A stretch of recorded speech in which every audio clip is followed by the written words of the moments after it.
माननीय प्रधानमंत्री Narendra Modi ji,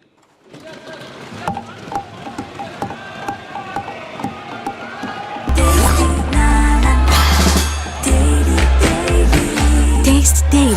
Taste the Daily.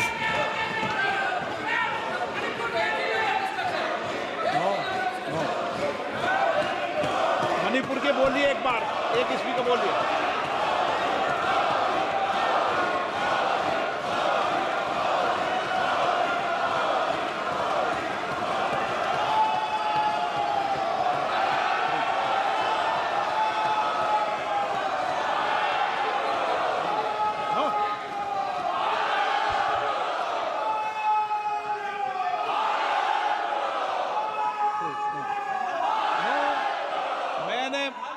No no no no मैंने एक मिनट प्लीज। नो, ये तरीका ठीक नहीं है, प्लीज।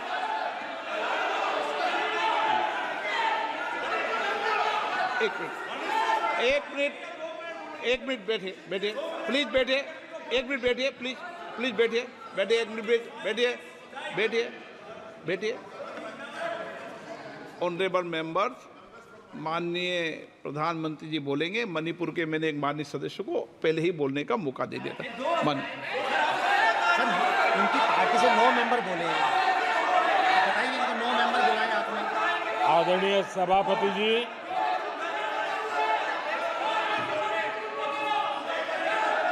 मैं राष्ट्रपति जी के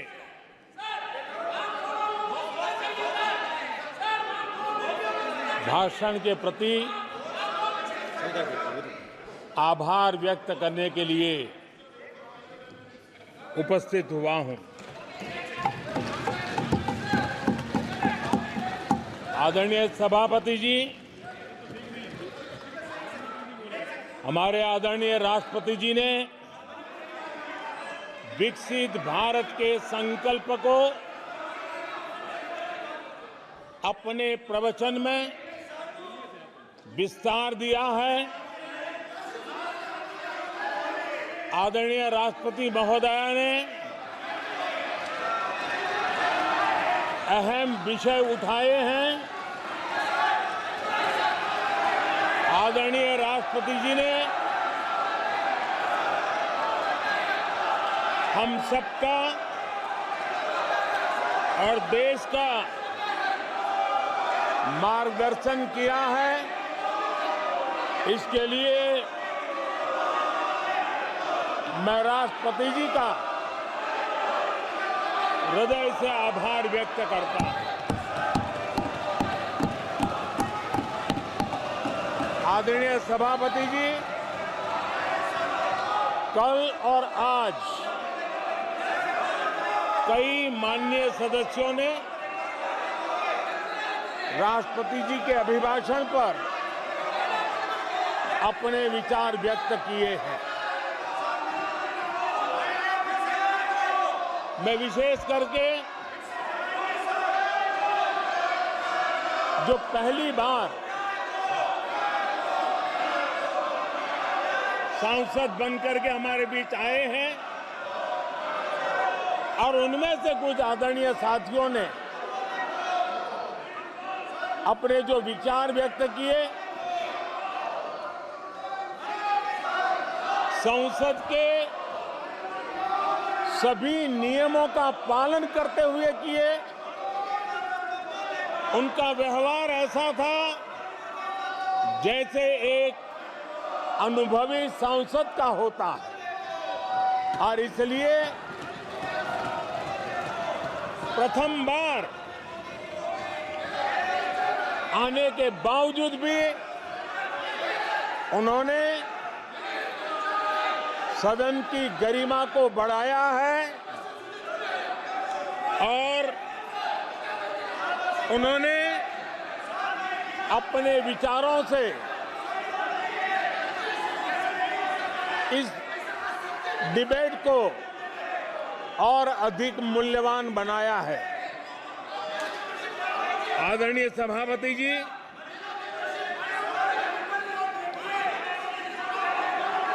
देश ने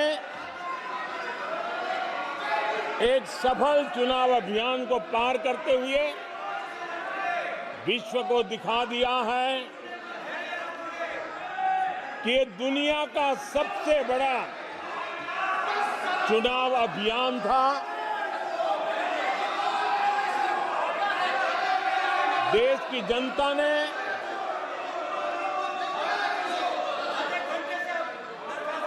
दुनिया के सबसे बड़े चुनाव अभियान में जनता ने हमें चुना है और आदरणीय सभापति जी, मैं कुछ लोगों की पीड़ा समझ सकता हूं कि लगातार झूठ चलाने के बावजूद भी उनका घोर पराजय हुआ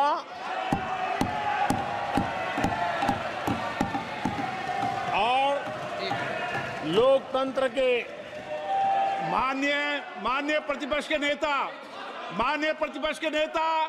ये शोभा नहीं देता आपको पर्याप्त समय पर्याप्त अवसर दिया है, ये शोभा नहीं देता। आप सदन में डायरेक्शन दो। माननीय नेता जो बोल रहे हो जब खड़े हो, ये शोभा नहीं देता आपके लिए, ये उचित नहीं है संसदीय परंपराओं के अनुसार। ये तरीका ठीक नहीं है आपका। नो, ये गलत तरीका है आपका और ये तरीका इस तरीके से नहीं चलेगा बिल्कुल। नो, गलत तरीका है। नो, ऐसे संसद के अंदर गरिमा बना के रखें आप गरिमा को तोड़ना चाहते हैं। आप संसद मर्यादा पीछे नहीं करें। आपको गरिमा नहीं, सदन की डायरेक्शन देते आप बेल में आने के लिए लोगों को। ये प्रतिपक्ष के नेता है आप। नो, गलत तरीका आपका। माननीय प्रधानमंत्री जी,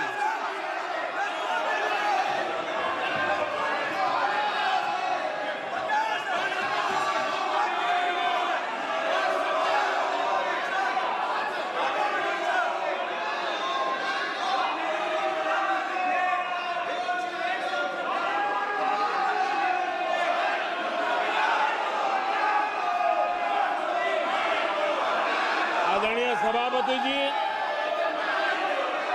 ये विश्व का सबसे बड़ा चुनाव अभियान और उसमें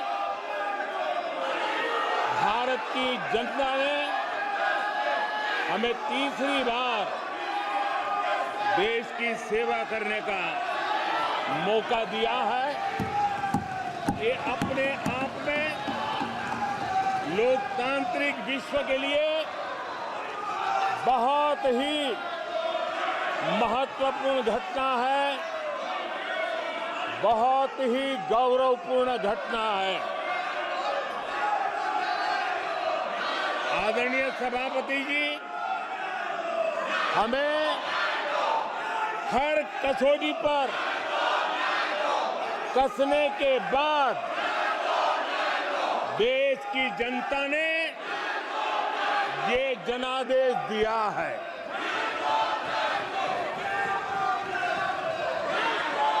जनता ने हमारे 10 साल के ट्रैक रिकॉर्ड को देखा है।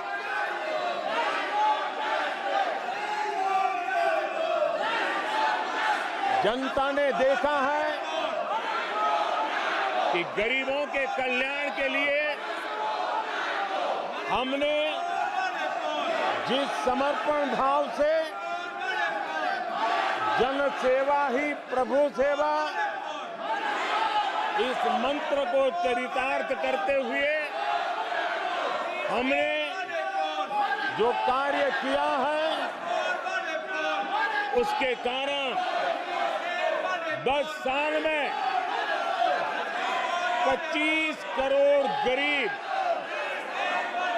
गरीबी से बाहर निकले। देश की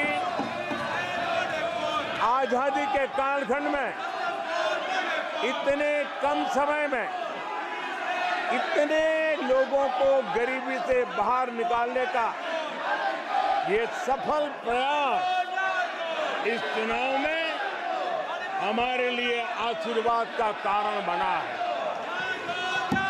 आदरणीय सभापति जी, हम 2014 में जब पहली बार जीत करके आए थे तो चुनाव के अभियान में भी हमने कहा था कि हमारा करप्शन के प्रति जीरो टॉलरेंस रहेगा। और आज मुझे गर्व है कि हमारे सरकार ने देश का सामान्य मानवी जो करप्शन के कारण पीड़ित है, देश को करप्शन ने दीमक की तरह खोखला कर दिया है। ऐसे में भ्रष्टाचार के प्रति हमारी जो जीरो टॉलरेंस नीति है, आज देश ने हमें उसके लिए आशीर्वाद दिया है। आदरणीय सभापति जी, आज दुनिया भर में भारत की साख बढ़ी है। आज विश्व में भारत का गौरव हो रहा है और भारत के तरफ देखने का नजरिया भी एक गौरवपूर्ण नजरिया हर भारतवासी अनुभव करता है। आदरणीय सभापति जी, देश की जनता ने देखा है कि हमारा एकमात्र लक्ष्य नेशन फर्स्ट है, भारत सर्वप्रथम है। हमारे हर नीति, हमारे हर निर्णय, हमारे हर कार्य का एक ही तराजू रहा है कि भारत प्रथम। और भारत की इस प्रथम की भावना के साथ देश में जो आवश्यक रिफॉर्म थे, उस रिफॉर्म को भी हमने लगातार जारी रखा है। 10 वर्ष में हमारी सरकार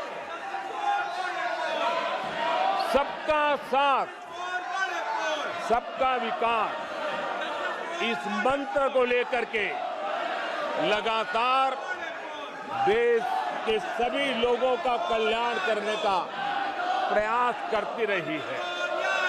आदरणीय सभापति जी, हम उस सिद्धांतों को समर्पित है जिसमें भारत के संविधान के स्पिरिट के अनुसार सर्वपंथ संभाव, उस विचार को सर्वोपरि रखते हुए हमने देश की सेवा करने का प्रयास किया। आदरणीय सभापति जी, इस देश ने लंबे अरसे तक तुष्टीकरण की राजनीति भी देखी। इस देश ने लंबे अरसे तक तुष्टीकरण का गवर्नेंस का मॉडल भी देखा। देश ने पहली बार सेक्युलरिज्म का एक पूरा हमने जो प्रयास किया, और वो हमने तुष्टीकरण नहीं, संतुष्टीकरण, और संतुष्टीकरण के विचार को लेकर के हम चले हैं। और जब हम संतुष्टीकरण की बात करते हैं तो इसका मतलब है कि हर योजना का सैचुरेशन, गवर्नेंस की आखिरी व्यक्ति तक पहुंचने की हमारी जो संकल्पना है, इसको परिपूर्ण करना। और जब हम सैचुरेशन के सिद्धांत को लेकर चलते हैं, तब सैचुरेशन सच्चे अर्थ में सामाजिक न्याय होता है।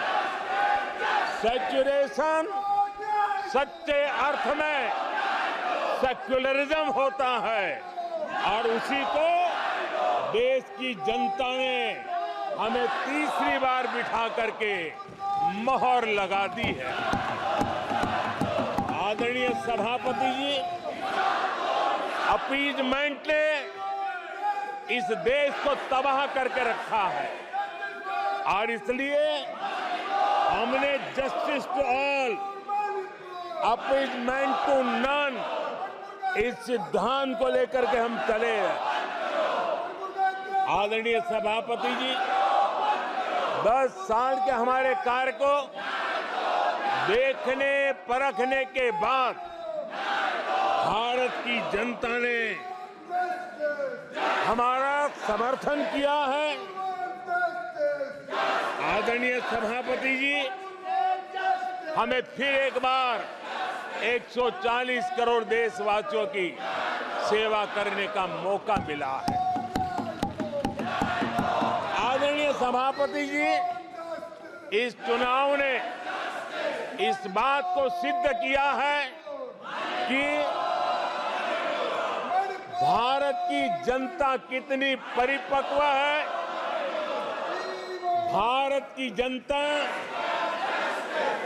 कितने विवेकपूर्ण रूप से और कितने उच्च आदर्शों को लेकर के अपने विवेक का सद्बुद्धि से उपयोग करती है और उसी का नतीजा है कि आज तीसरी बार हम आपके सामने, देश की जनता के सामने नम्रता पूर्वक सेवा करने के लिए उपस्थित हुए हैं।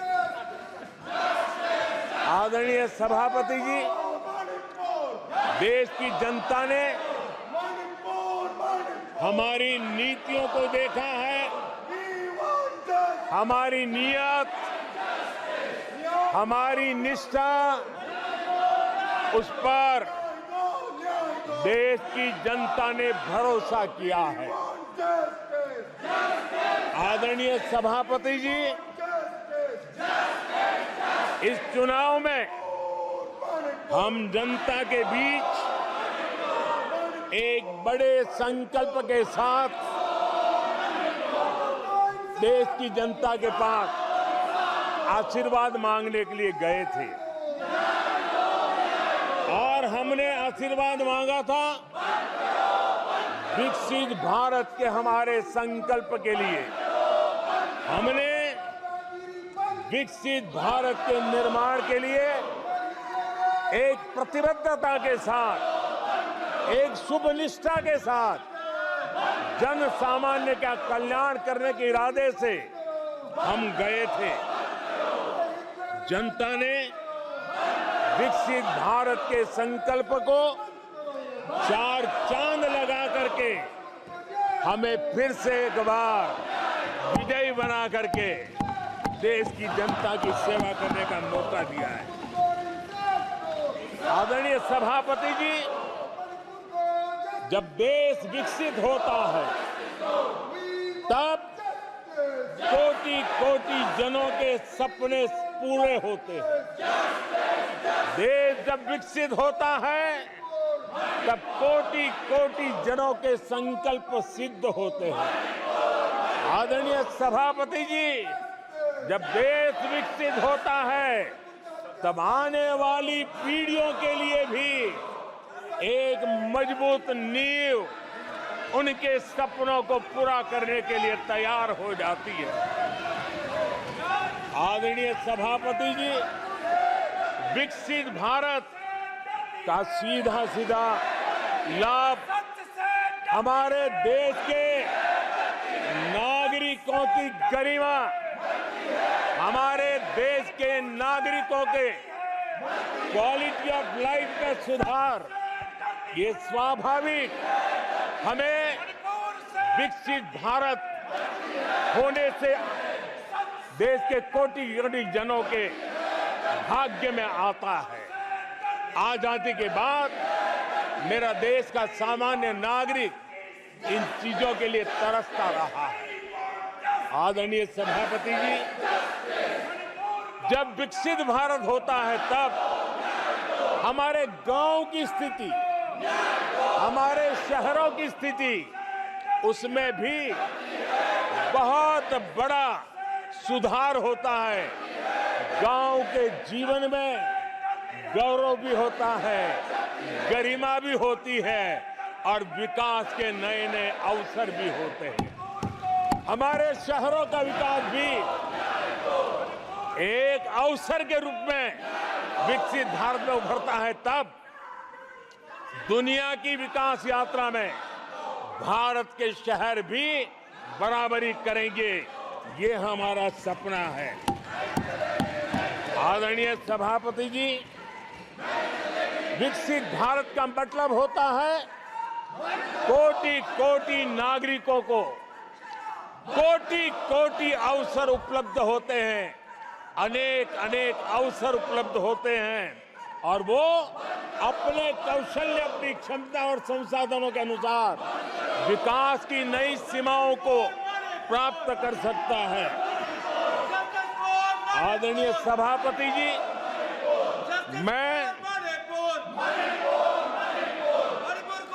आदरणीय सभापति जी,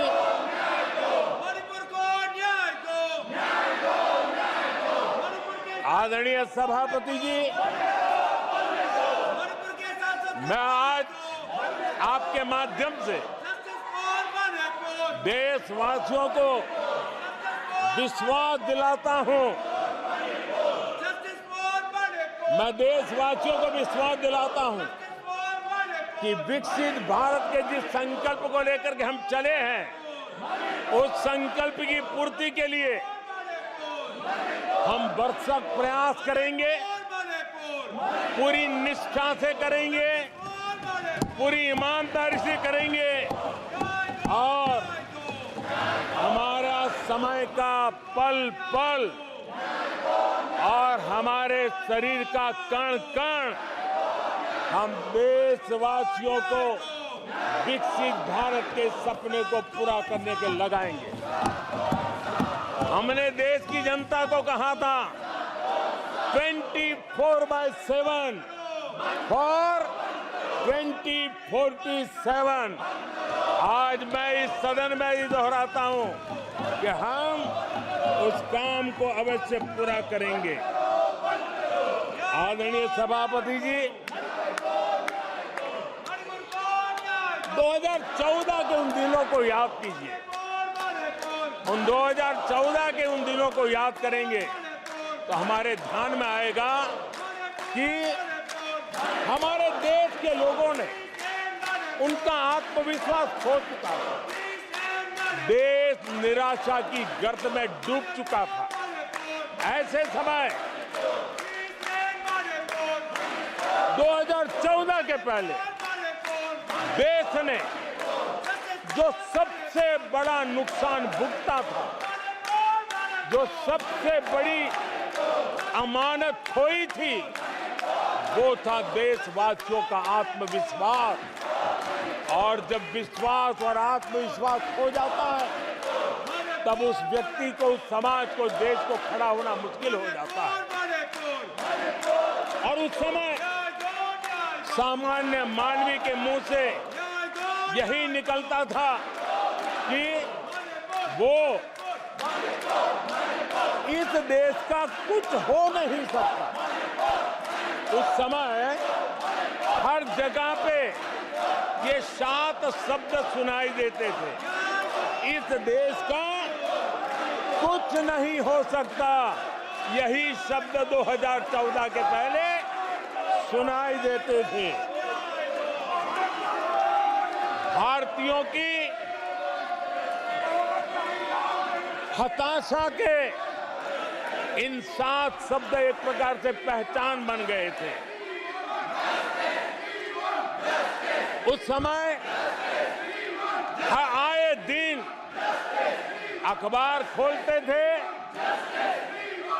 तो घोटालों की खबरें ही पढ़ने को मिलती थी और सैकड़ों करोड़ के घोटाले, रोज नए घोटाले,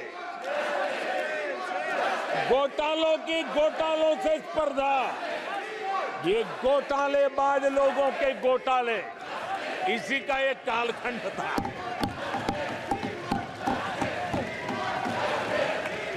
और बेशर्मी के साथ सार्वजनिक रूप से स्वीकार भी कर लिया जाता था कि दिल्ली से 1 रुपया निकलता है तो 15 पैसा पहुंचता है। 1 रुपये में 85 पैसे का घोटाला। इस घोटालों की दुनिया ने देश को निराशा की गर्त में डुबो दिया था। पॉलिसी पैरालिसिस था। फ्रेजाइल 5 में पहुंच चुके थे। भाई भतीजावाद इतना फैला हुआ था कि जिसके लिए सामान्य नौजवान तो आशा छोड़ चुका था कि अगर कोई सिफारिश करने वाला नहीं है तो जिंदगी अटक जाएगी। ये स्थिति पैदा हुई थी। गरीब को घर लेना हो, हजारों रुपए की रिश्वत देनी पड़ती थी। आदरणीय सभापति जी, अरे गैस के कनेक्शन के लिए मेंबर पार्लियामेंट के यहाँ, सांसदों के यहाँ अच्छों को चक्कर काटने पड़ते थे और वो भी बिना कट के लिए गैस के कनेक्शन नहीं मिलते थे। आदरणीय सभापति जी, मुफ्त राशन भी पता नहीं कब बाजार में दुकान पर बोर्ड लटक जाए, हक का राशन नहीं मिलता था, उसके लिए भी रिश्वत देनी पड़ती थी। और हमारे ज्यादातर भारतीय भाई बहन इतने निराश हो चुके थे कि वो अपने भाग्य को दोष दे करके, अपने नसीब को दोष दे करके जिंदगी काटने के लिए मजबूर हो जाते थे। आदरणीय सभापति जी,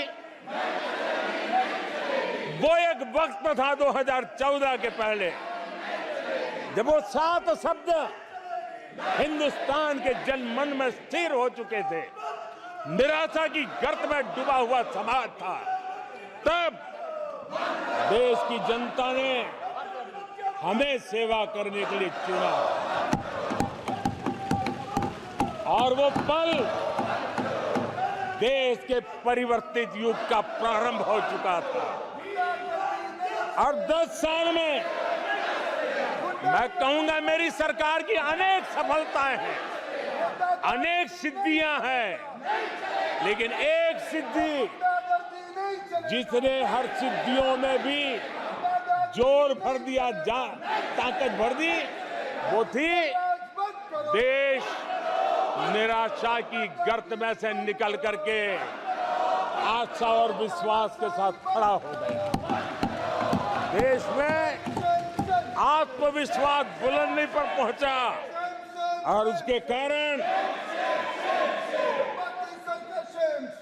वो सब वक्त का जो शब्द थे देश की युवा पीढ़ी की डिक्शनरी से निकलने लगे। धीरे धीरे देश के मन में स्थिर हो गया। जो 2014 से पहले कहते थे कुछ नहीं हो सकता, वो कहने लगे अब इस देश में सब कुछ हो सकता है, इस देश में सब कुछ संभव है। ये विश्वास जताने का काम किया हमने। जब हमने सबसे पहले तेज 5G रोल आउट हमने दिखाया, आज देश कहने लगा तीव्र गति से 5G का रोल आउट होना। देश गौरव से कहने लगा भारत कुछ भी कर सकता है। आदरणीय सभापति जी, वो एक जमाना था जब कोयले घोटाले में बड़ों के हाथ काले हो चुके थे। आज कोयले का सर्वाधिक उत्पाद, सर्वाधिक प्रोडक्शन, आज कोल प्रोडक्शन के विक्रम हुए हैं और इसी के कारण देश अब कहने लगा है अब भारत कुछ भी कर सकता है। आदरणीय सभापति जी, वो एक समय था 2014 के पहले जब फोन बैंकिंग करके बड़े बड़े बैंक घोटाले किए जा रहे थे। अपनी पर्सनल प्रॉपर्टी की तरह बैंक का खजाना लूट लिया गया था। आदरणीय सभापति जी, 2014 के बाद नीतियों में परिवर्तन, निर्णयों में गति, निष्ठा, प्रामाणिकता की, और उसी का परिणाम है दुनिया की अच्छी बैंकों में आज भारत की बैंकों का स्थान बन गया।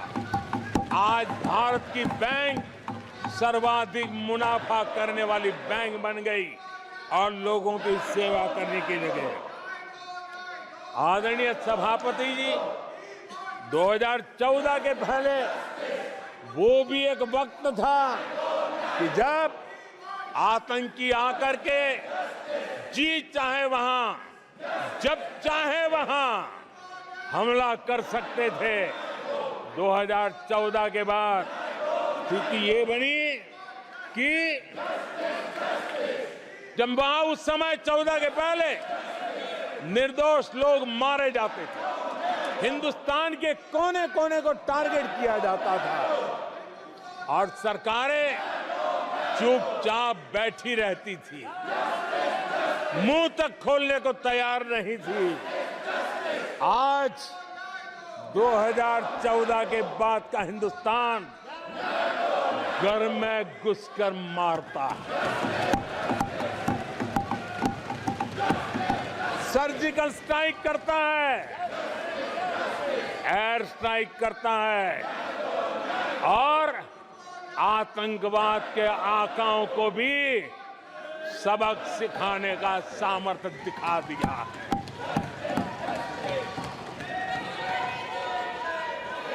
आज आदरणीय सभापति जी, देश का एक एक नागरिक जानता है कि अपनी सुरक्षा के लिए भारत कुछ भी कर सकता है। आदरणीय सभापति जी,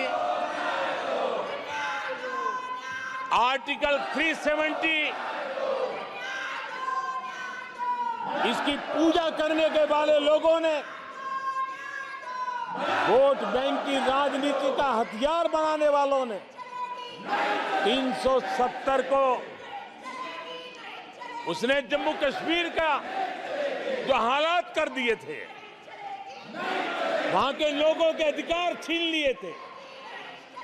भारत का संविधान जम्मू की कश्मीर की सीमा में प्रवेश नहीं कर सकता था और यहां संविधान सर पे रख करके नाचने वाले लोग संविधान को जम्मू कश्मीर में लागू करने का हौसला नहीं रखते, बाबा साहब अम्बेडकर का अपमान किया करते थे।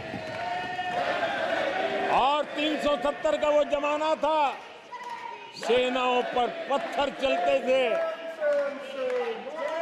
और लोग निराशा में डूब करके कहते थे अब तो जम्मू कश्मीर में कोई हो नहीं सकता है। आज आर्टिकल 370 की दीवार गिरी, पत्थरबाजी बंद है, लोकतंत्र मजबूत है और लोग बढ़ चढ़ करके भारत के संविधान में भरोसा करते हुए, भारत के तिरंगे झंडे पर भरोसा करते हुए, भारत के लोकतंत्र में भरोसा करते हुए बढ़ चढ़ करके मतदान करने के लिए आगे आ रहे हैं, ये साफ साफ दिखाई देता है। आदरणीय सभापति जी, 140 करोड़ देशवासियों में ये विश्वास पैदा होना,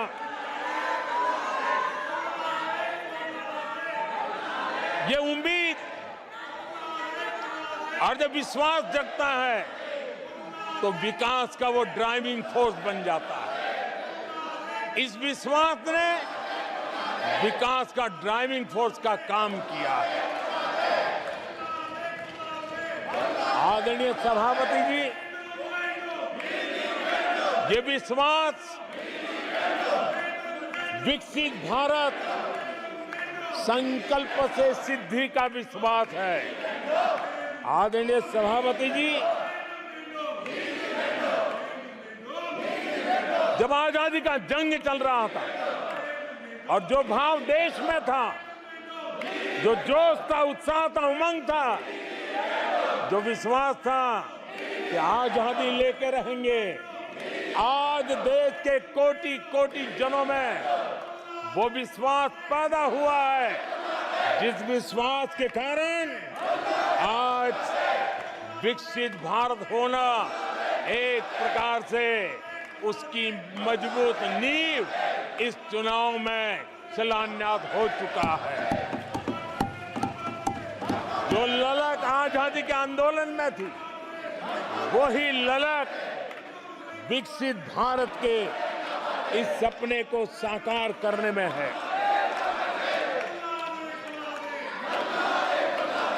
आदरणीय सभापति जी, आज भारत के लक्ष्य